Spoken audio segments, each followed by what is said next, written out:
Welcome everyone. This is the session on alterations and dealing with alterations to strata lots and their interaction with common property. We're going to use as examples today, because it is so timely, of course, the installation of air conditioners and how individuals would possibly do it, or strata councils would manage that issue either with respects to an alteration to a strata lot or common property, or even for both. Matt Fisher is our guest speaker today from Kelowna, and thanks, Matt, so much for joining us. It's really great to have you. Our sponsor this week is Proline Property Management from Vancouver Island, and they provide management services across the island. And Andy and team, thanks so much for your sponsorship. It really helps to keep these sessions going. Just a little reminder to everyone on privacy that this webinar is recorded. It will be posted to our YouTube channel, and it's available for you to download, so you can certainly share it with your strata council or with your friends or colleagues. Please submit questions through the Q&A. It's the easiest format for us to use, and we can group the questions quickly that way. But do not identify your strata plan or your business or personal information. This is an educational session, and as we go through all the time, the speakers will not have access to all of your very specific information. So it does not constitute legal advice. It does not constitute a recommendation. If you need additional assistance or advice, please email someone either in the CHOA office or Matt directly, and somebody would be really happy to help you out. The email address is on the very first page as well. So Matt, over to you, and let you carry it away. Thank you, and I really appreciate this opportunity to give sort of a lightning tour in an hour of a very complex topic. Before we launch into it, I do want to make sure that we talk about why this is important. When a strata council receives a request for approval of an alteration, or when they discover that an alteration has been made without a required approval, there are complicated issues that come into play, and it can be difficult for council to sort out how to deal with it. Why? Well, part of it is because the Strata Council has a duty to act reasonably to protect the interests of the Strata community and its membership as a collective. And we can take lessons from the past where Strata Councils have either withheld approval that really was trivial that should have been granted, or where the Strata Council granted approval informally without considering what long-term implications might exist for the Strata building or for the Strata community, just by informally granting approval without consideration of what might be impacted. Another factor that makes it complicated is that the council has limited jurisdiction and authority based on what the Strata Property Act allows and what their own bylaws will allow. And the Strata Council can't act unfairly or refrain from acting where fairness requires that they do take action. And the short answer is that balancing the interests of individual owners with the interest of the community as a whole, the strata development, can be really challenging. It can be tough to do without expert advice from engineers, in some cases for complex alterations, or from other professionals. And it requires full and active engagement from the Strata Council to accomplish. The examples we're going to touch on, the primary example, as Tony mentioned, is air conditioners. It's topical. We're in the middle of a heat wave. Lots of owners are wanting to supplement cooling or add cooling through a heat pump or air conditioner. And the alterations that are involved in an air conditioner, even something as simple as a window-mounted air conditioner, can be significant. So we'll talk about that in more detail. But other examples of significant alterations, anything involving the building envelope structure, can include enclosures for a balcony or a patio for a townhome.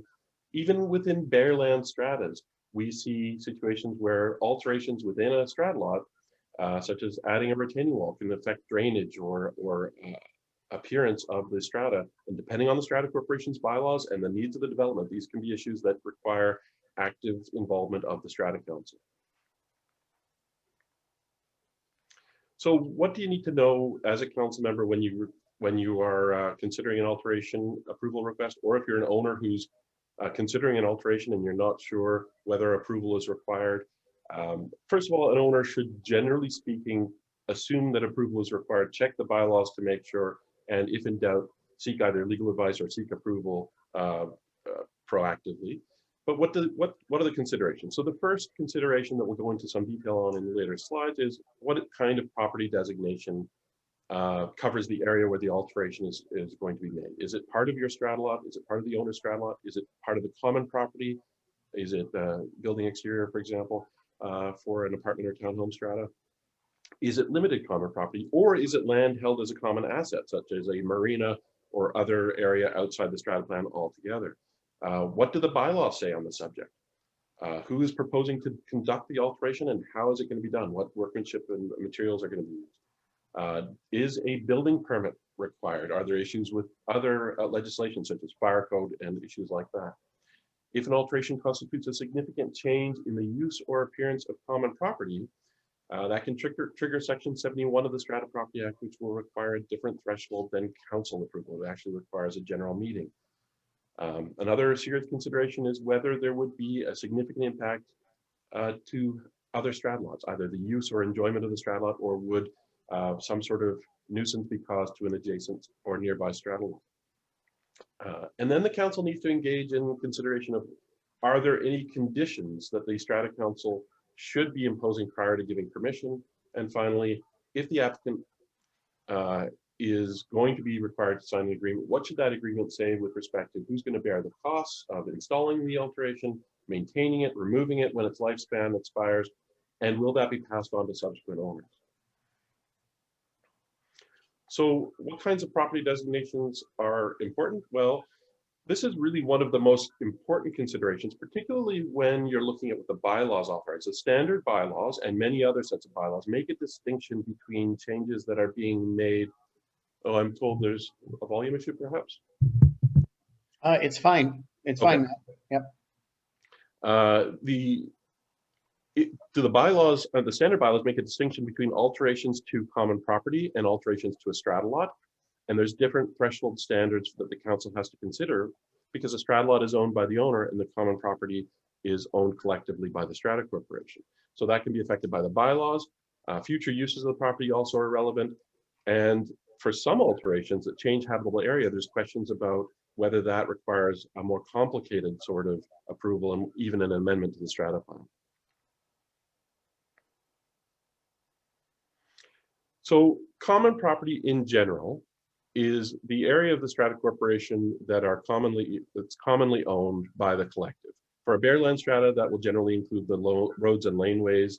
There can be parking lots and other areas that are outside the boundaries of each strata lot. For apartments or townhomes, generally it will include the building exterior and the grounds. But there are other portions of the strata plan that are also common property by definition or otherwise. And for the building exterior, interiors and hallways, yards and landscaping, parking and storage facilities, as well as other areas we'll go over, if they're common property by definition or as shown on the strata plan, then the Strata Corp Council has an enhanced duty to make sure that they're properly within reason approving alterations and withholding approval for alterations that will adversely impact the strata common property.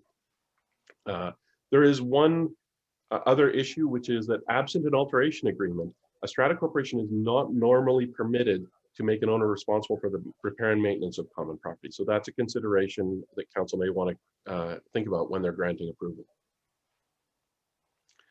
Limited common property is typically those areas of the common property that are designated for the exclusive use of one or more strata lots. Normally it's one, sometimes it's more than one. And that will normally include things like parking spaces that are allocated to a specific unit, although sometimes they are common property without a permanent allocation. Normally, patios, yards, and decks are limited common property in apartments and townhomes, although sometimes not. Sometimes they're undesignated common property, and sometimes they're actually part of the strata lot. And the only way to tell is to look at the strata plan, and you need to know as a council what property designation applies to a deck, balcony, or yard before you start looking at how you're going to approve or whether you're going to approve an alteration to those spaces. The bylaws of the Strata Corporation can be amended to define the obligations of owners with respect to repair and maintenance of limited common property within limits. But you need to know what kind of property you're dealing with and can't assume that just because it's a balcony, it's limited common property. You have to actually look at the strata plan. So the standard bylaws only require owners to conduct custodial maintenance on limited common property, such as sweeping, cleaning, snow removal, keeping drains cleared, sometimes things like painting or a touch-up painting on railings, things like that. And that's because Section 72 of the Act limits what responsibility the strata can defer to owners on common property and limited common property, and it prohibits it generally for common property and limits it under the case law and the wording of the act to just repair and maintenance that occurs annually or more often than annually for limited common property.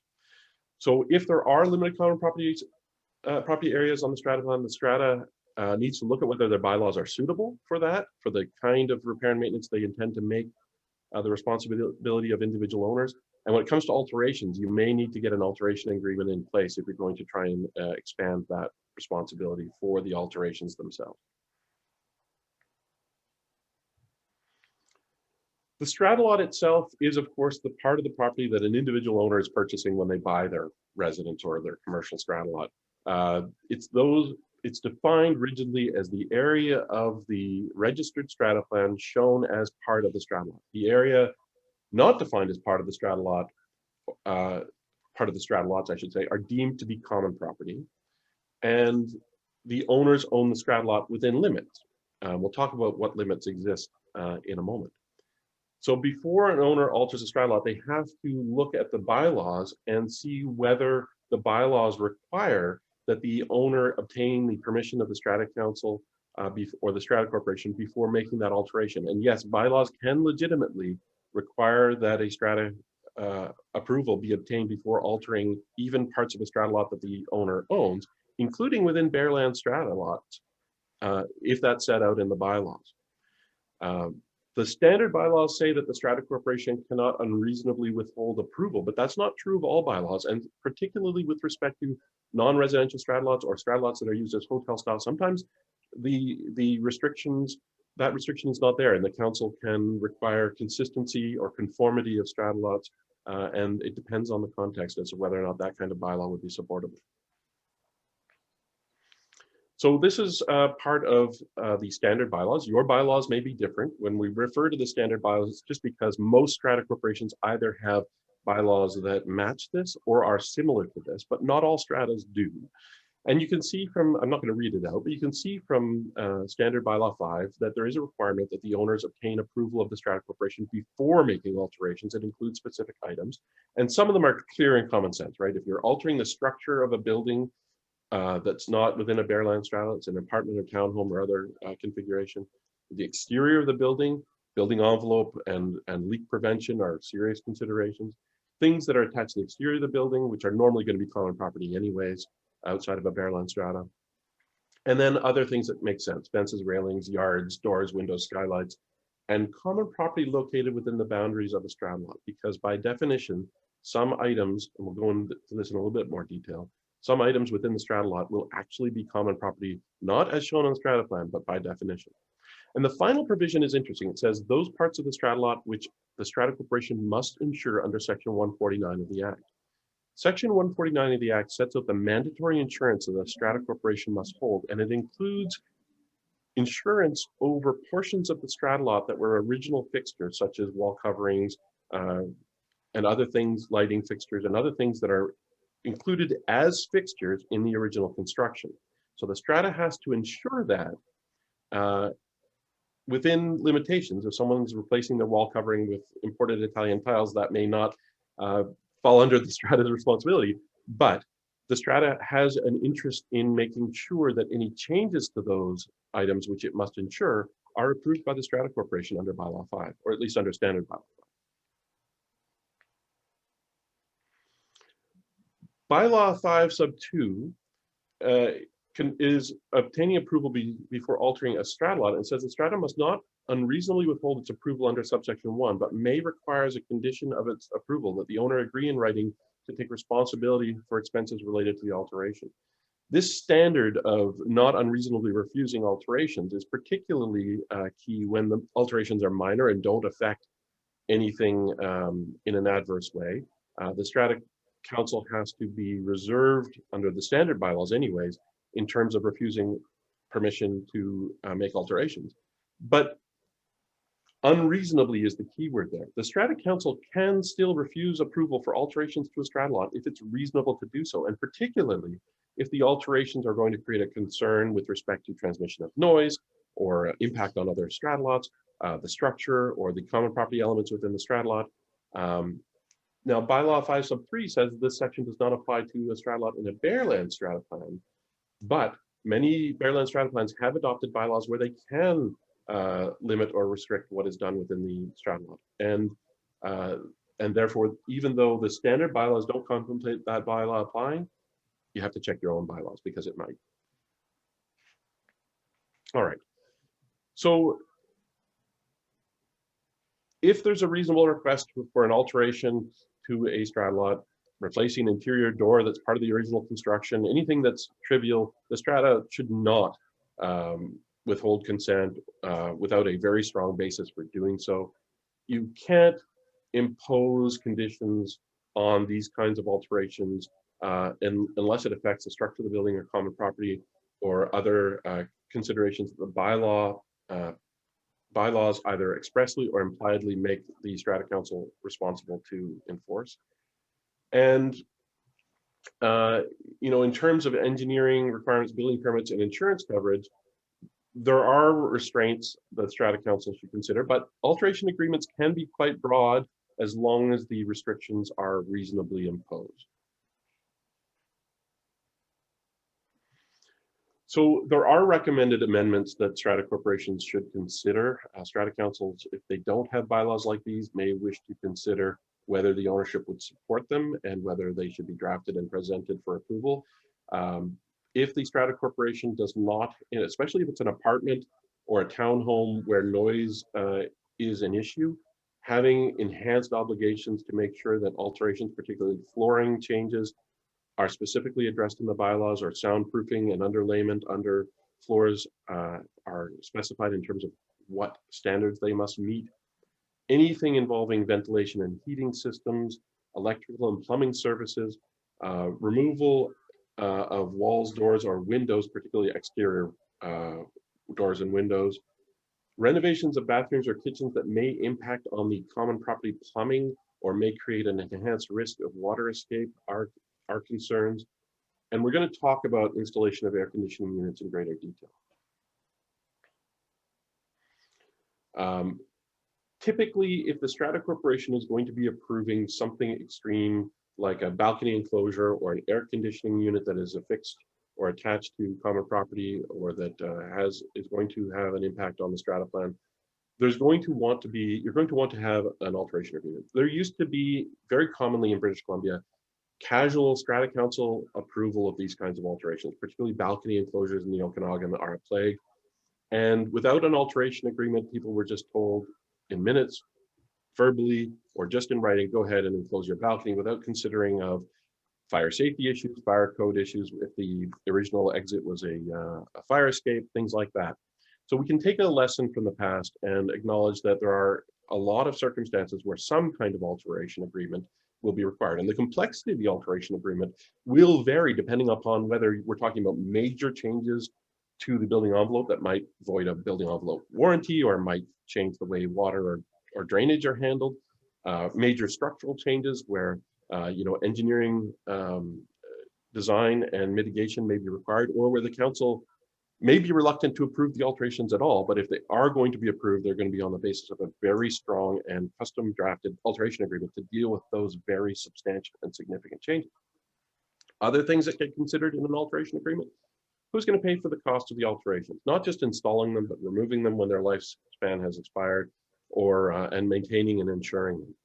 All permits, plans, and designs required for approval. The Kearsley and Nevins case in Penticton was a lesson that the Strata Council that didn't say, don't forget you're responsible for all permits, it affected the Strata Corporation's ability to recover legal costs when an alteration was improperly done. So making sure that you remind owners that they're responsible to get that either in minutes or preferably in an alteration agreement. Requirements for insurance, particularly while the work is being done, work safe coverage, and all those sorts of things. Requirements for contractors to be insured and licensed. Consideration of who's going to pay not just the cost of doing the alterations, but also insurance claims against the Strata Corporation resulting from the alteration, liability and risk arising from the alteration.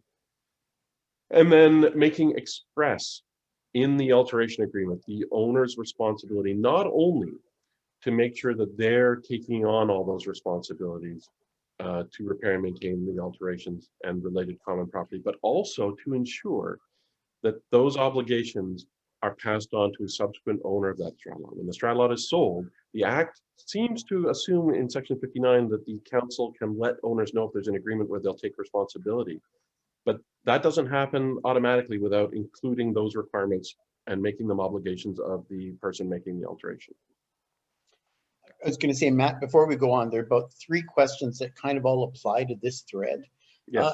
And I think it's the common issue that every strata council struggles with, and is, can you make new owners agree to old alterations? So people try to do a one sweep under the bed kind of thing to get everything collected and try to make the new owners responsible for a whole bunch of alterations to the unit that were probably never disclosed to them or never published anywhere in the minutes anyhow. It's a tough one, right? Arguably, with a bylaw, you might be able to make owners responsible for the strata lots as they inherit them. But when it gets to common property and alterations that weren't properly documented, it becomes more challenging. There's not a lot of certainty that I can give in those circumstances because it depends a lot on the facts. Depends a lot on what was told, depends a lot on what the purchaser was aware of. But certainly fairness considerations as well as privity of the contract, whether if the approval to make the alteration was given to the vendor of the strata lot, they made the alteration and they agreed to all kinds of conditions and they had no obligation to let the purchaser know. The strata corporation can't really assume that that's going to pass on to the purchaser, but especially as you say, Tony, if they weren't even aware. It gets more complicated, I think, than we have time to go over, but certainly legal advice should be sought by the council before they make a determination as to what they're going to do with that. It is complicated and it's important. One of the things that we try to do is make sure that we put into alteration agreements that the vendor has to either remove and properly reverse the alteration or get the purchaser to agree to the alteration before the strata lot is sold, so that you at least have some way to go back against the vendor if they didn't do those things. It also really is a strong argument for record keeping on an online system in suite files, because countless times we see the disputes of buyers who've come in, saying we had no knowledge of this, or the strata is trying to go back on this. But it comes down to the fact that there have been so many changes of management companies and strata councils over the years that the records are so inconsistent that it's almost impossible to be able to find anything. Absolutely true. And if you have a perfect alteration agreement and it's mentioned in the first Form B when a strata lot is sold, but missed in the 3 subsequent, you've got a problem as a strata. Yeah. Okay, so make sure that you're getting the application to alter strata lot or common property from the owner, registered owner of the strata lot, and that they have authority to speak on behalf of all of the registered owners of the strata lot when there's an alteration to the strata lot, but also when there's an alteration to limited common property or common property. Only enter into agreements with the registered owners if you're wanting to have it be binding at all, especially if there's going to be an alteration agreement. And you don't want to give a tenant permission to make alterations that are not okay with the owner to the strata lot itself. Commercial leaseholders may have special rights, as may family members who lease from the owner on a long-term tenancy. Those get complicated. We don't have time to go over all those details, but those are situations where you may want to get some legal advice if it's coming up. So does every alteration need a municipal permit? No. Some are purely cosmetic and do not require building permits. For example, minor changes to paint and wall coverings in a strata lot that were original installation do not require a permit in any municipality I'm aware of. But sometimes the council, it falls into a gray area and the council wants to get a consultant to confirm whether a permit is required or make independent inquiries. Many alterations will not require certified plans from a consultant, but if you're not sure, get some advice. Council members are not expected to be experts on every topic they're expected to make decisions on, but get that assistance when you need it. What you want to watch for in particular are changes to plumbing, changes to electrical, technical safety BC, natural gas connections, anything that is within the purview of technical safety BC or your municipality. An inquiries can be made from the municipality by the strata council as to what kinds of alterations require permits if you have a question. Structures and building envelope issues, structural issues and building envelope issues, anything that's on the exterior of the strata lot or forms part of the boundary, You do not want to have the building envelope compromised under your watch as a council member because you didn't investigate whether or not permits were required and whether or not alteration approval should be provided. Fire safety issues, including smoke detectors and alarms, integrated alarm systems, as well as fire exits, you want to get advice on, as well as balcony enclosures, which typically bring into consideration all kinds of issues ranging from how water drains on the exterior of the building, as well as what fire exits are available, and anything involving ventilation as well. Does the alteration request also enable special requirements for accommodation under the BC Human Rights Code? And the answer to this question is yes. There are occasions where the Strata Council might be tempted to say no to a request for alteration approval, but the reason for the request is because of a mental or physical disability. For example, an access ramp to a door, or a hot tub for someone who has a doctor's note saying that they require this kind of therapy. And there are varying degrees in terms of their impact.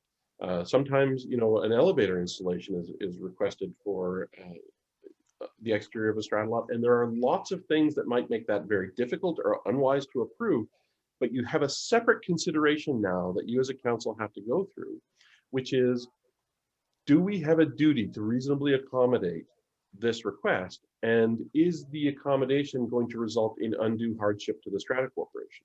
Because if the answer to the first question is yes, there is a mental or physical disability and we have a duty to accommodate the request that's joint with the owner has to prove that they have that medical condition, but the Strata Council has to consider what accommodation you can work with jointly with the owner or resident to accommodate that disability. And if you are ignoring that requirement and not getting to the consideration of whether the accommodation is the right accommodation or whether or not it results in undue hardship, you're skipping some steps. There is an enhanced obligation to seriously consider special issues arising from mental or physical disabilities. And it's not sufficient to simply say, well, they knew what the facilities were when they purchased. That is not going to be an acceptable answer. You actually have to engage, and you may well need legal advice on these kinds of questions before you provide any answer to the owner. So we'll just complicate this for you a little bit because we had an emailed question that's specific for this slide. Sure.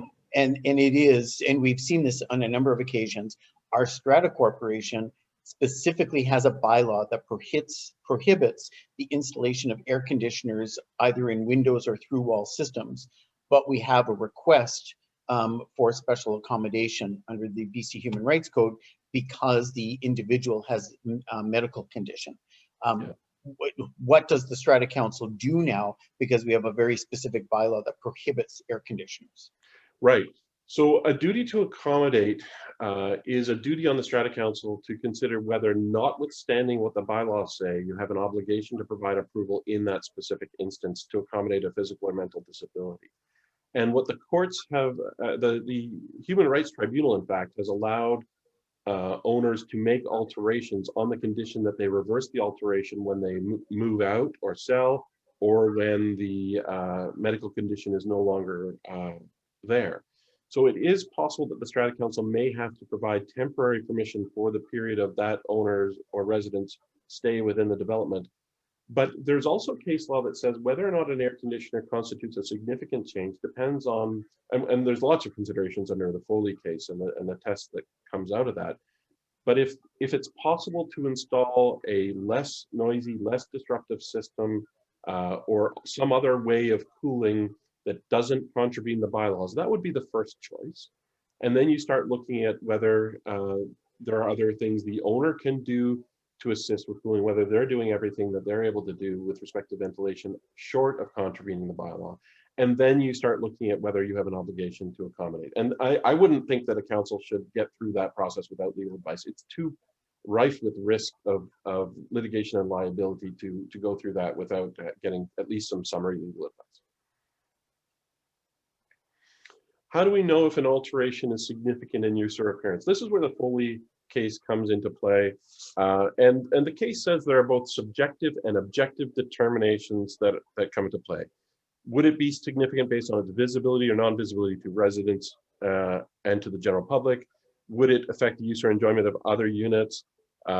Is there a direct interference as a result of the change? Does it change the marketability or value of one or more units? Does the context of what the strata is like in terms of what it's used for, if it's mixed use commercial residential, that may make a difference. If it's pure residential, pure non-residential, that may make a difference. And also you have to consider what decisions the council or the strata have made in the past under similar circumstances. So the subjective analysis is, well, have you previously approved or not approved similar alterations? And just what is the impact generally? What are the optics of either granting or not granting approval? Does it significantly change in the council's assessment? So in terms of what may change the appearance, if an owner wants to enclose a balcony and they're the only one with an enclosure, and everyone will be able to see that that one strata lot is different from the building frontage, that might be more significant than if they're hidden away in the back, they're the only unit on the back, and other people have been allowed or not allowed, depending on impact. If they want to install a skylight, aside from the risks of water ingress, is that something that anyone is going to see? Is it a significant change? Again, subjectively, have there been other skylights approved is going to be one of the considerations. Do they want to paint their unit a different color? Well, are there design guidelines registered for this strata? Is it a Bearland strata where everyone has been allowed to paint their units in the past? Or is it a Bearland strata where there's conformity of appearance and this will be a jarring change? So these are all contextual and very much dependent on the circumstances. If there's a change in use of strata, if the strata is going to close down a swimming pool or a sauna, that is likely to be a significant change, unless it's a very temporary closure for maintenance. Is there a conversion of an area from visitor parking to rental parking? There was a case in the CRT recently where they turned a sort of a green space into parking without getting the 3/4 vote, and the CRT ordered that they get the 3/4 vote under Section 71 of the Strata Property Act to approve that significant change in the use of common property. And that's what the difference is. The council has the authority to approve alterations under the bylaws, except when they don't. And one of the circumstances where they don't is where Section 71 is triggered. And Section 71 says if there's a significant change to the use or appearance of common property, it has to be approved by a 3/4 vote of the ownership. So another example is converting a tennis court to a garden area or vice versa. Generally speaking, my view is that if an alteration is going to result in one or more owners complaining that it's significant, you want to go through the extra due diligence of carefully considering the issue. Because even if it turns out not to be a significant change, if you're going to end up in litigation over whether it was a significant change, sometimes it's safer to get the 3/4 vote if it's right on the boundary. All right. So an owner has applied to install a wall-mounted air conditioner or heat pump. There are a variety of different ways that air conditioners can be installed. Some of them just sit in the window, but if you read the manufacturing instructions, or the manufacturer's instructions and recommendations, they say that they have to be secured there by screwing into the windowsill or other method. And so knowing exactly what this owner is proposing to do is important. In this example, we've got it's a wall-mounted air conditioner heat pump. They're a split system where the hoses go through the walls. The compressor is on the outside of the building, the vent is on the inside of the building, and that's how the coolant goes through the pipes, and that's how the unit is cooled. So the owner submits a letter to council. Sometimes they're very, very vague. We want to install an air conditioner. Other times they're very, very detailed, and if they are vague, the council will likely want to request more detail about what it exactly is proposed to be done. Because if it's just setting it in the window, that's very different from something that's going to perforate the building envelope, the waterproofing and the exterior siding, and raises questions as to whether it's going to compromise the building envelope in any way. So what else might be at issue here? Well, we've got council determines that the air conditioner will require an alteration to the strata lot, the interior of the strata lot, and the common property, because it's going to puncture the building envelope, and it's going to position this condenser on the outside of the building exterior. So there's going to be issues about how condensate is handled, whether that's being drained properly or whether it's going to trickle into the wall or down the outside of the building across someone else's window. There's going to be questions about how it's going to be electrically serviced. Is it going to require a change to the breaker box? Is it going to require new wiring? Most likely it will. how is the building envelope going to be handled in this proposed alteration? Because at this point, it's just a proposed alteration. Council needs to consider all of the issues that will be involved. How is the exterior component going to be mounted? Is it over a walkway where it could fall and injure someone if it's not properly mounted? There are lots of things to consider here. So what are the key issues for the council to determine? What do the bylaws require? Do the bylaws prohibit air conditioning? Do they prohibit things affixed to the outside of the building, or do they allow for the council discretion in approving that? Who's going to conduct the work? Is it going to be professionally done? What kind of coverage does that installer offer? What coverage does the manufacturer offer? Will it affect the appearance of the building? So if everyone has air conditioners except for this unit, it's going to be a totally different standard than if no one else has anything on the exterior of their apartment walls and this unit's going to. Will it affect any other owner? Well, noise, vibration, dripping condensation, there are all kinds of issues that may affect other owners that the council will have to grapple with. Who's going to be responsible for the cost of maintenance and repairs of the unit, removing the unit at the end of its service life, replacing it, insuring it? Who's going to be liable if it falls off the wall and injures someone on the walkway below? There are lots of things here that the Strata Council will want to consider. What happens if the owner sells?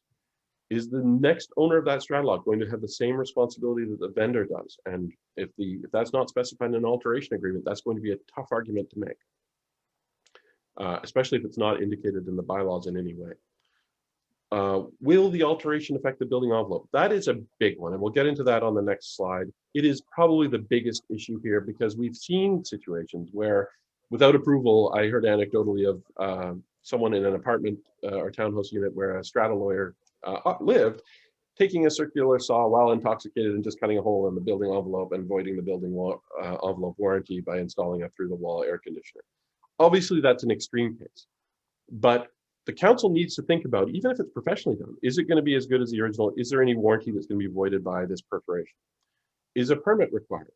Is the Strata Corporation required to give permission, or is it optional? Can you reasonably refuse, or can you refuse on any basis based on it being something that is within council discretion? And that's going to depend a lot on what else has been approved in the past for the strata and what the bylaws say. So the big question, how does it affect the building envelope? Anything that changes the function of how the exterior building systems operate. And these are complicated systems in modern buildings where they are deliberately intended to make sure that vapor can pass and not get stuck within the building exterior, the wall systems, that exterior elements are kept out, that the temperature insulation is maintained, and all of these are considerations where having a building envelope impact assessment for a perforation is sometimes going to be required, almost always is going to be some kind of assessment, and professional advice is going to be required. It is not normally enough to require on the installer's sketch plan of what they plan to do to seal the perforation, because that installer may not understand how this particular wall system works. These are huge risks for the Strata Corporation, not just if the warranty is voided, but if water ingress or even the condensation from poorly insulated coolant pipes that serve the air conditioning, if that's not properly addressed and installed correctly, you could end up with additional moisture deposited directly in the wall system. So the installers generally do not have the expertise of understanding how all wall systems work and knowing what they need to do to ensure there's no water ingress or water deposited within the wall system. And the Strata Council is going to want an independent assessment in any event for these kinds of installations that actually perforate the building envelope.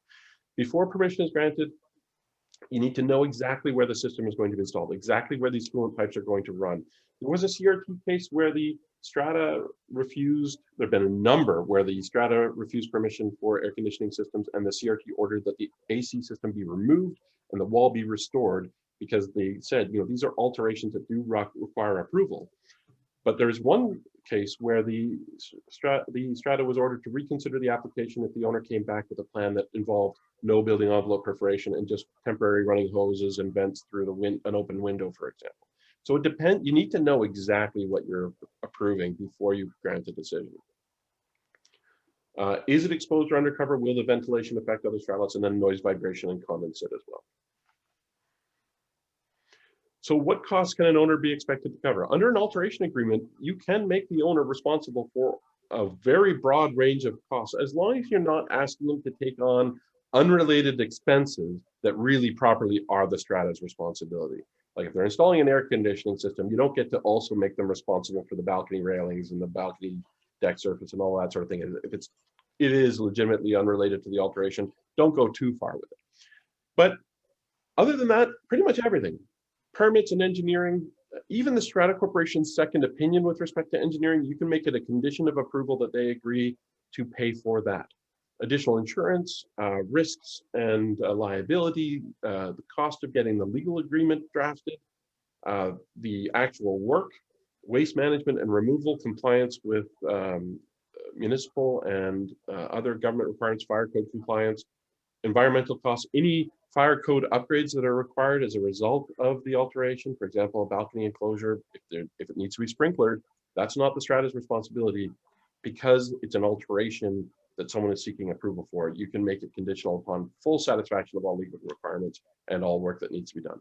Environmental costs are not inconsequential for some alterations, and damages caused by the permitted alteration, whether immediately evident or not. Those are all items that the Strata Corporation and more can make the responsibility of the applicant, because especially if someone is applying for permission to modify the building exterior and common property, the Strata Council isn't obligated normally to provide approval. It's only fairness considerations that make that necessary, or human rights considerations. The Strata Council can decline to provide permission to perforate the building envelope, or in an effort to be reasonable, can put these kinds of conditions on the owner. And that's something that, in my view, is entirely appropriate. I was going to say, Matt, in relationship to one of our questions, that it's also important that everybody remember, if your building is less than 5 years old and still under warranty, that an installation like this, unless it has been agreed to by the warranty provider, can compromise the warranty. Yes, I did mention the warranty, but I should have gone into more detail. Absolutely. If it is, even if it's not recent construction, sometimes if the building envelope is reconstructed, there'll be a fresh warranty on that work, and that can be voided as well by those kinds of this kind of work. But yes, absolutely. Warranty considerations are something that the council needs to consider as well. And, you know, there's no basis upon which I can recommend that a Strata Council approve an alteration which will void a warranty that the Strata is in the best interest of the owners to maintain. All right. A couple of additional unusual issues. If the Strata Corporation is sectioned and a hallway is being altered with a new residential door in the residential section, you may need 3/4 vote approval from both the Strata Corporation and from the residential section. There may need to be 2 general meetings held, or the Strata Council and the section executive may need to be involved. That's something to keep in mind. If there are formal sections for your Strata Corporation set out in the bylaws and operating correctly, that's something to think about. Airspace parcels. Oh, and if the council is giving approval and is purportedly giving approval on behalf of the section executive, that's a risk for the Strata Corporation. You need to be clear on how your Strata operates and what you have authority to do. For airspace parcels, particularly in the Lower Mainland, but increasingly across BC, stratas are being created with 3-dimensional parcels of space, some of which may be within the strata plan and others may be in other strata plans or in third-party property. So making sure that you're giving approval to alter common property that is in fact within the bounds of the strata plan is also really important. For another example, a skylight alteration, if there's an alteration agreement that they'll pay for any costs related to a skylight, does the obligation transfer to a new owner? So again, I did mention this at the outset, but the answer is partly keyed in on, was that in the alteration agreement? Is it in your bylaws? Is there any legal mechanism that the Strata Corporation has used to make it the responsibility of the new owner? Because it's an alteration to common property and to the strata lot. The alteration to the strata lot almost exclusively will be the responsibility of the new owner, because the Act says the owner is responsible for that, except that the bylaws typically make the Strata Corporation responsible for windows, and that will include subsequently added windows and skylights unless the Strata bylaws are modified to say otherwise. So this is something that genuinely needs to be considered when a skylight approval is granted. And because it doesn't change the property designation just because the skylight was put in. It doesn't change it to part of the strata lot. The bylaws and the strata approvals cannot change those designations. That's probably one of the most misunderstood conditions of all, though, is I think that people think that as soon as you've altered a balcony and done an enclosure, put in a skylight, allowed for an alteration in some capacity to the common property, that it's no longer common property. And now we treat it like the strata lot and it's your responsibility. And the problem of that is everyone tends to ignore the maintenance and the inspection of it until it's too late. Yeah, so that skylight, what you're giving permission for, if you're giving permission at all, is to change the common property roof, which is owned collectively by all the owners and statutorily is the responsibility to repair and maintain of all the owners, unless you've got such a strong alteration agreement that is abided by the current owner as well as all subsequent owners, that you can rely on the principles of contract to enforce the obligation on that owner. And that's only as good as your alertness as a council to make sure that you monitor those obligations and to make sure that it is being properly inspected. Absolutely.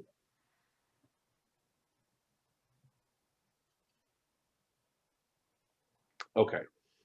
So we talked a little bit about the BC Human Rights Code and applications that relate to health and safety, as well as access and accessibility.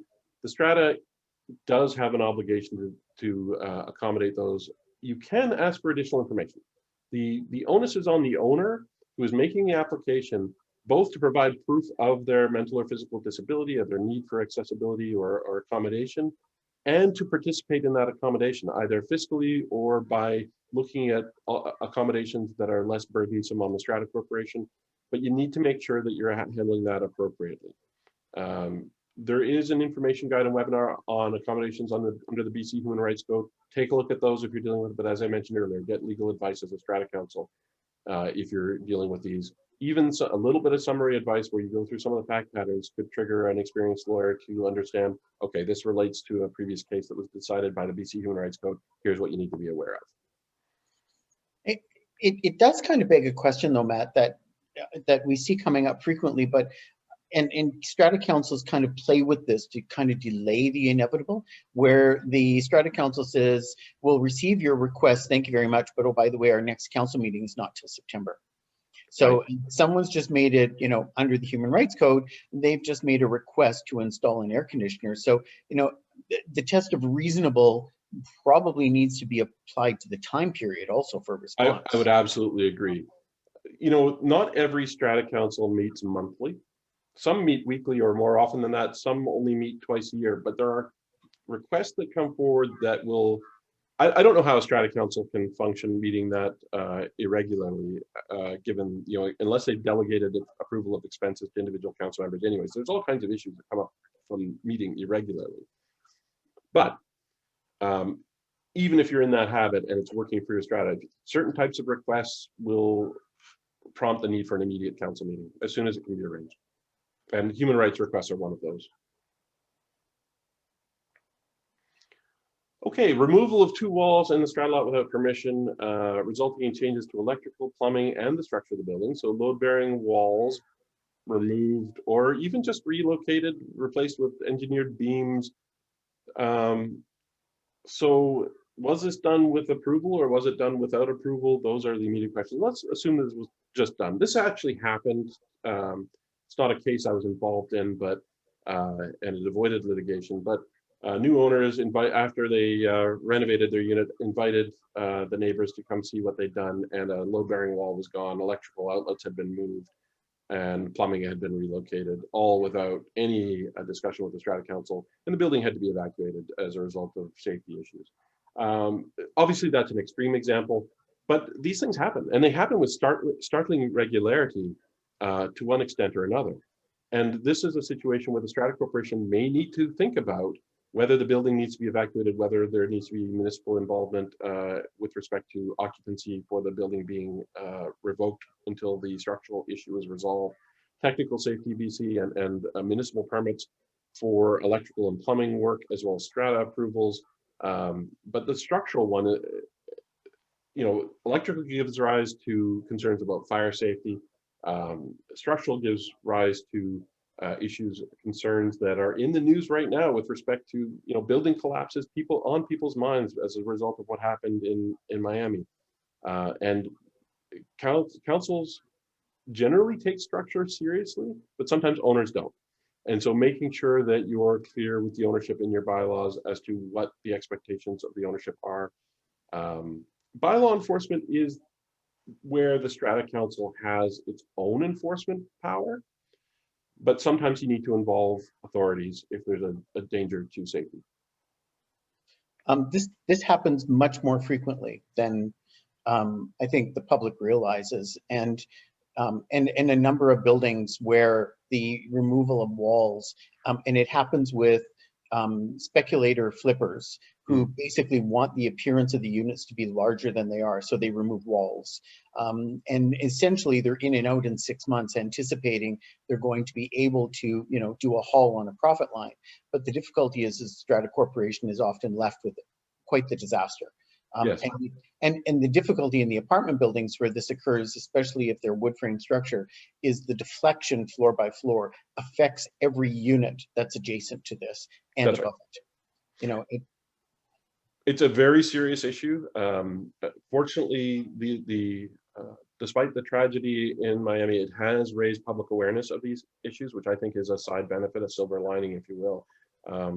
But it is absolutely essential that if the Strata Corporation or the Strata Council become aware of significant alterations happening within a strata lot, that you make polite, respectful inquiries as to what the scope of those alterations are. Now, you may not have alterations that require council approval going on, but there's nothing wrong with making that inquiry, and look at your bylaws with respect to access provisions if you have concern about what's going on, and get legal advice if you're thinking that you may need to go into a unit. Our other comment is that the municipalities and the local inspectors are very reluctant to become involved in these situations, and will only become involved when they've been put on legal notice from the lawyer of the Strata Corporation. So That's right. It's really your best step. Contact your lawyer, have them contact the local government, put them on notice. That's how to trigger this, because the local officials tend to ignore it. Yeah, and it shouldn't be that hard, but unfortunately it is. Yeah.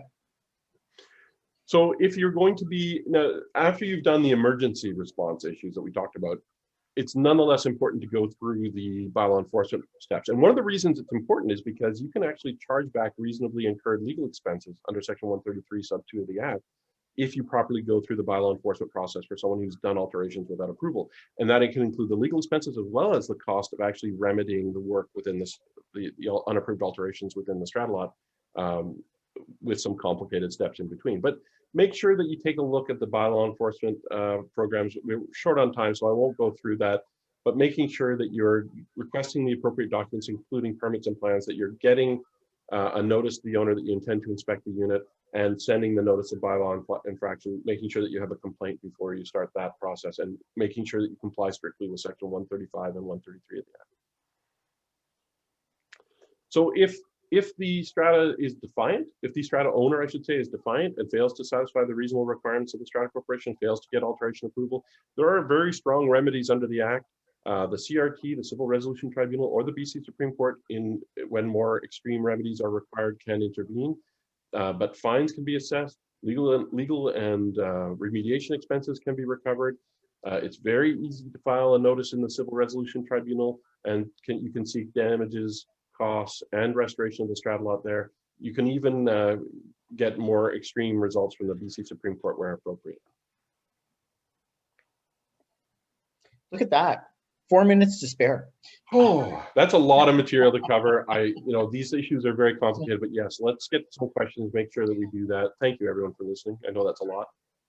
So one of the questions which comes up a lot, and this is specific to townhouses and to detached townhouses in strata corporations, which there are many of in the province, is an HVAC system like a heat pump outside of the townhouse common property, or is it part of the strata lot?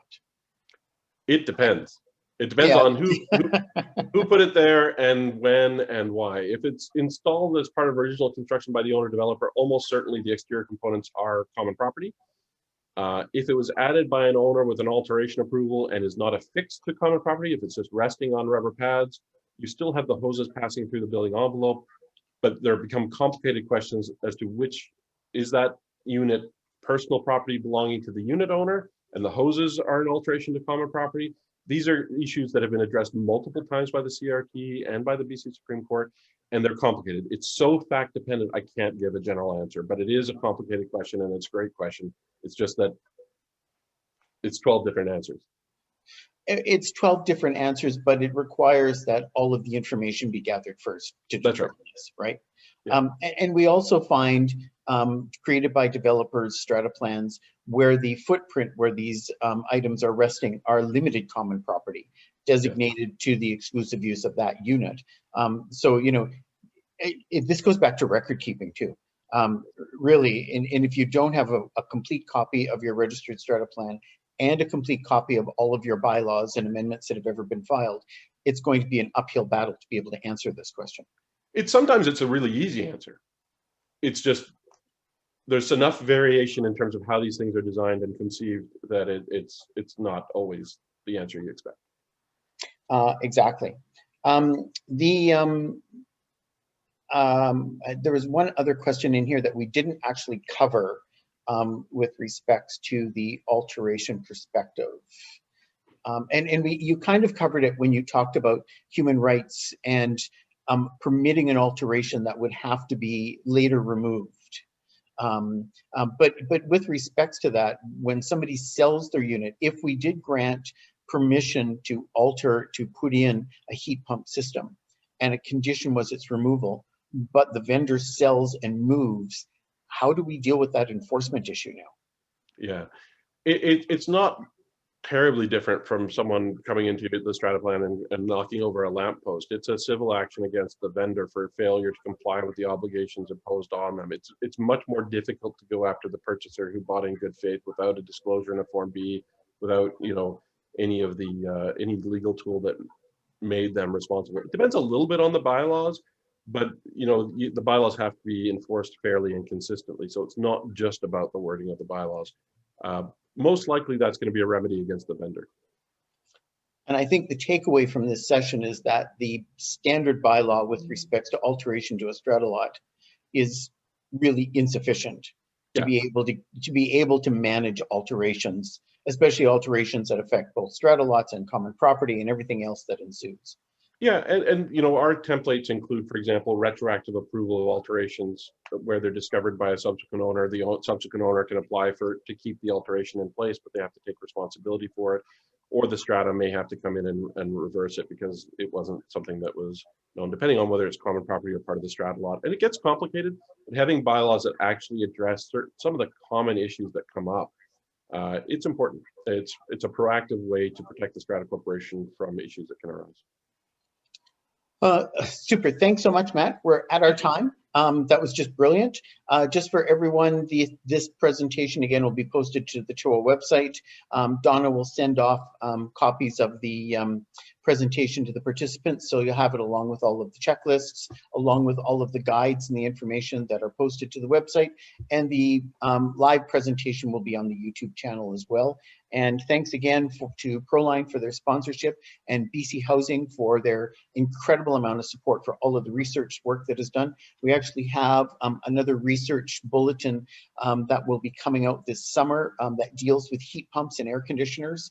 And it's, as you say, it's much more complicated than anyone realizes. It was anticipated to be done earlier this year, but when you start looking at all of the different types of building systems and everything else that ensues, it just becomes a much more complicated bulletin. So hopefully we'll see it out in the next month and available to everyone. So thanks everyone for joining again today, and everyone stay safe.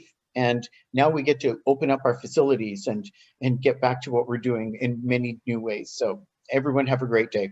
Thank you. Stay safe, stay cool.